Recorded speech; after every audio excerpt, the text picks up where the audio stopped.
So to carry on talking about the Nicola Bulley case, they released this information today that there had been an incident on the 10th of January when the police and social services were called to her address, that she was struggling with the menopause and had relapsed into alcoholism or begun with alcoholism. Now, this doesn't actually take us forward because we still don't know what happened that day. But I do feel the police are kind of trying to justify the fact that they've always been saying they're not looking for anyone else, and they believe she went into the water. And they're trying to say to us that they believe this was suicide, but is any of her behavior consistent with someone who was going to commit suicide? No, because would you have been so interested in texting your boss, making play dates, and walking around enthusiastically looking, as they've told us, at her phone to do this works call? No. The last thing she would have done if she was in such a desperate, unhappy frame of mind was log on to the bleeding works call. No. And I don't think that person takes a decision like that lightly.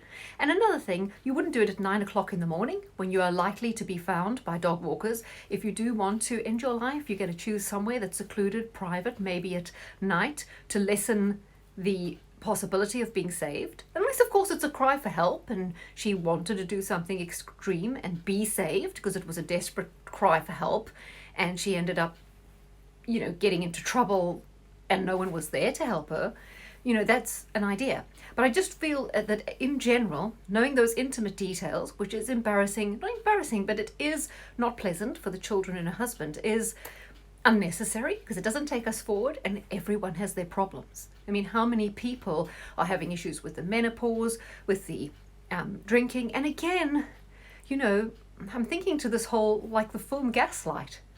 Sometimes the person who's going crazy and getting very upset and maybe drinking is maybe not the person with the problem, but maybe they just can't deal with the person with the problem, if you know what I'm saying.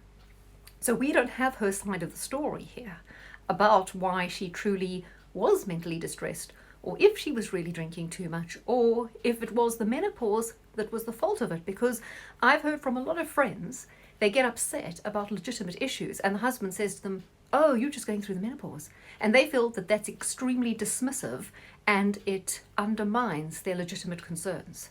So I think to blame things on, oh, it's the menopause and alcohol, it just seems like I don't want to say victim blaming, because some people did mention that on Facebook, but it almost is to a person who's not there to defend themselves and give the full story.